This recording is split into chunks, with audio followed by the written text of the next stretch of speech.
Scientists just dropped a huge surprise. They found something totally new out there. NASA, the space exploration people, said this thing they saw is pretty wild.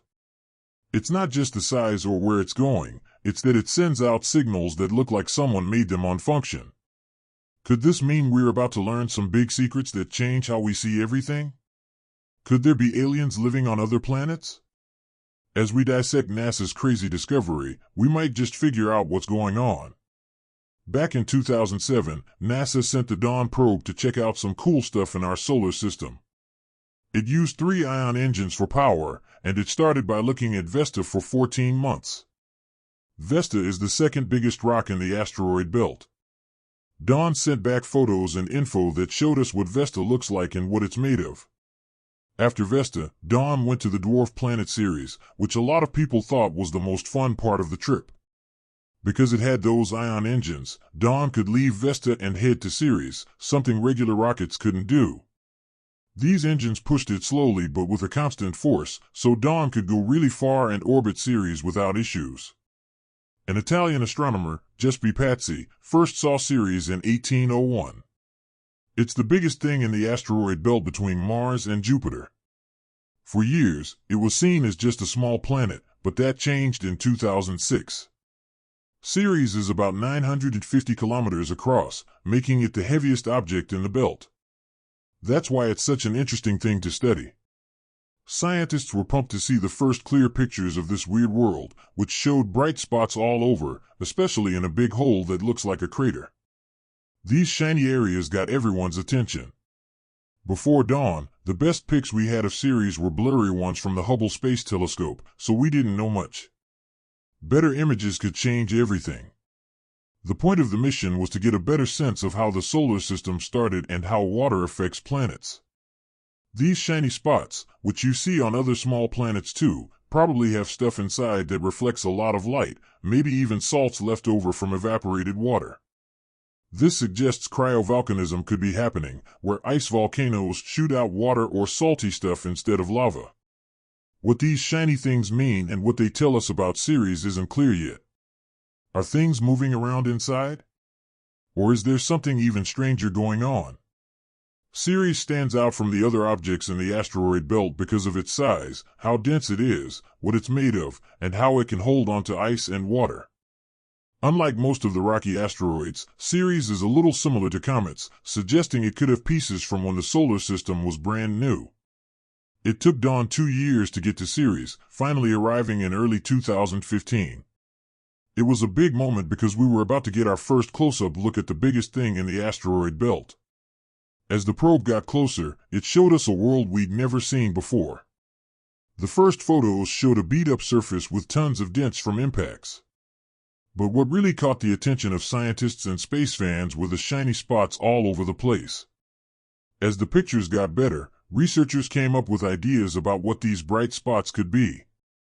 Could they be ice reflecting sunlight? Or something else entirely? Some thought maybe they were layers of minerals or frozen stuff from volcanoes. More studying showed that the brightest spot wasn't just one spot, but a bunch of shiny areas clumped together. The most popular idea is that these are collections of salt left behind after salty water evaporated, suggesting that Ceres might have, or recently had, ways to get water to the surface where it would evaporate and leave shiny minerals behind. This went against the old idea that Ceres was dead and boring, and instead showed it as being something complex and active. The possibility of water or salt underground makes you wonder if Ceres has the ingredients for life. People call Ceres an icy planet with a rough outside, but it's unlike most little planets, which have a lot of rock and metal. The surface has water, ice, clay, and carbonates, making it light and chemically different. Because of all this, it probably has a ton of water inside. The outside layer is full of holes, holding onto stuff that turns into gas easily, sort of like a comet. Researchers think Ceres is arranged in a special way inside, with a kind of liquid middle surrounding a core made of ice and rock. This middle layer likely has salt water and stone around a heavy silicate center. The amount of ice suggests liquid water could have been around, especially if there was heat from old radioactive material when Ceres was being made. This special insight makes Ceres very different from everything else in the asteroid belt and brings up serious questions about its geology and the role of water in creating planets. Also, there are ammonia-based clays on Ceres, an indicator that it could have been created far from the sun before getting closer. Ammonia brings down the temperature at which water freezes, which can help salty water flow at or near the Earth. These details not only grow our knowledge of Ceres, but helps make theories about how other icy planets in our solar field were naturally produced. Cryovolcanism, an interesting kind of geology that doesn't happen often, is way different from the lava volcanoes we see on Earth. Ice volcanoes shoot out stuff like water, ammonia, or methane in icy places like Ceres. This stuff can come out as liquids or gases. On Ceres, cryovolcanoes probably take salty water filled with minerals to the surface, where the exposure to space makes the liquids turn into gas quickly, leaving glittering salt patches behind. One explanation for what Dawn has seen. The most obvious of these gleaming spots is inside a crater, specifically an area called SP5. SP5 got a lot of attention because it was so bright and seemed to change over time, perhaps because of water erupting every so often. This indicates that cryovolcanism might still be happening, or at least happened recently.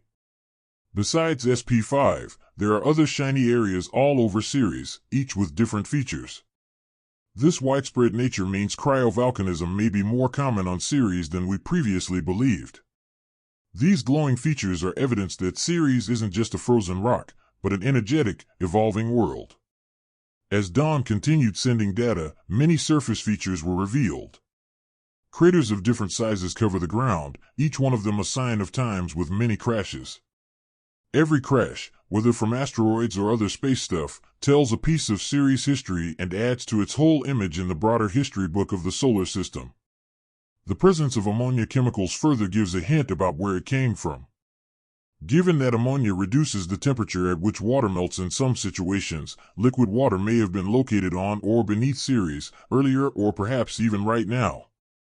It reinforces the concept that Ceres came to be from in the icy areas of the solar system and migrated further along inward.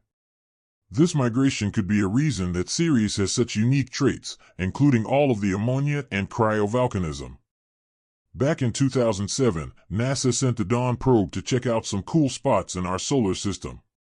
It used special thrusters to visit Vesta, a big asteroid, for over a year.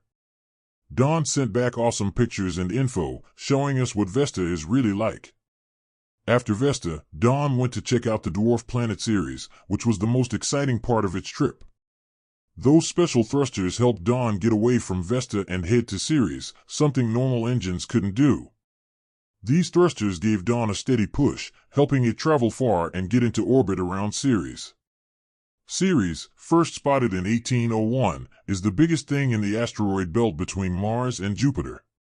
For years, people thought it was just a small planet, but in 2006, it got reclassified as a dwarf planet. It's about 950 kilometers across and pretty heavy, making it a fascinating space object. Scientists were stoked to get a clear look at this mysterious world, especially these bright spots all over its surface, like in this big crater. Before dawn, the best pictures we had of Ceres were blurry ones from the Hubble Space Telescope. Better pictures meant we could learn a lot more. The goal was to understand how the solar system started and how water shaped planets. These shiny spots, also seen on other small space things, were thought to be salty stuff left behind after water dried up. This possibly meant cryovolcanoes, where icy volcanoes shoot out water instead of lava. What these glowing spots mean for Ceres is still a mystery. Do they mean something is happening inside? Or something else entirely? Ceres is special compared to other asteroid belt things because of its size, density, and how much ice and water it has. It's more like a comet than a rocky asteroid, which could mean it holds clues about the early solar system. After 2 years, Dawn got to Ceres in 2015. Everyone was waiting for the first close-up pictures of this big asteroid belt object. As the probe got closer, it showed us a world we hadn't seen before. The first pictures showed a surface covered in dents. But everyone was really curious about the bright spots scattered around. As the pictures got clearer, researchers came up with ideas about what the bright spots could be. Maybe they were icy surfaces reflecting sunlight? Or something weirder? Ideas ranged from mineral layers to frozen volcanoes.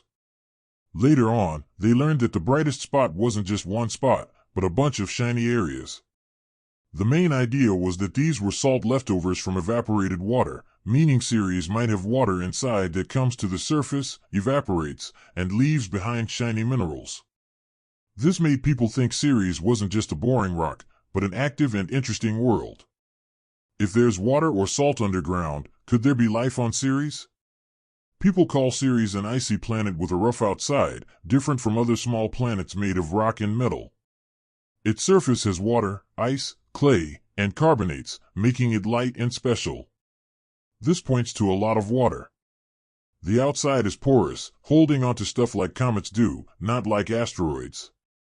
Researchers think Ceres has a unique inside, with a semi-liquid layer around a core full of ice and rock. This middle layer probably has salt water and stone, around a dense center. So much ice means there could have been liquid water, especially if there was heat from radioactive stuff when Ceres formed. This makes Ceres stand out from other objects in the asteroid belt and makes us wonder about its geology and the role of water in shaping planets. Also, finding ammonia-based clays on Ceres means it might have formed way out in the cold part of the solar system before moving in. Ammonia lowers the freezing point of water, helping salty water flow near the surface. These finds change what we know about Ceres and how we think about other icy worlds in our solar system. Cryovolcanism, a cool type of geology, isn't like the lava volcanoes we have on Earth. Ice volcanoes shoot out water, ammonia, or methane in cold places like Ceres. These can be liquids or gases. On Ceres, cryovolcanoes probably bring salty water with minerals to the surface, where it evaporates and leaves behind salt. This would explain the bright spots Dawn saw.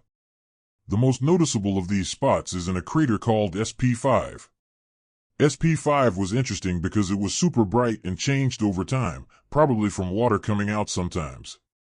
This suggests cryovolcanic stuff might still be happening. Besides SP5, there are other bright spots all over Ceres, each different. This means cryovolcanism might be more common on Ceres than we thought. These features suggest Ceres isn't just a frozen rock, but a world that's active. As Dawn sent back info, we learned about the surface. Lots of craters covered the ground, each showing when something hit Ceres in the past. Every hit, from asteroids or other space stuff, tells a story about Ceres and adds to its history in the solar system. The ammonia stuff on Ceres also tells us about where it came from. Since ammonia lowers the freezing point of water, there might have been liquid water on or under Ceres' surface, maybe a long time ago or even now. This means Ceres probably started in the cold parts of the solar system and moved in. That move could explain why it has so much ammonia and signs of cryovolcanism. As scientists keep studying Ceres, they're changing how we think about how planets grow, where life could start, and how geology works on frozen worlds. Once thought to be just a cold rock from the past, Ceres is now a fascinating planet that challenges old ideas and makes us respect what's out there in space. The Dawn mission helped us learn all this about Ceres. It gave us the best pictures and info we've ever gotten from this dwarf planet. Dawn's work is important for understanding the solar system. Every signal from the spacecraft revealed more about Ceres, showing it as an active world that had been hidden from us. These scientific steps are just the beginning. In the future, experts will keep studying Dawn's data, looking for more signs of places where life could exist, not just on Ceres, but on other icy objects too. As space exploration gets better and we launch new missions, there could be bigger discoveries waiting. Will we find proof of cryovolcanism? Will we find more signs of underground water on Ceres? Only time will tell, but we already know that the story of Ceres is just beginning.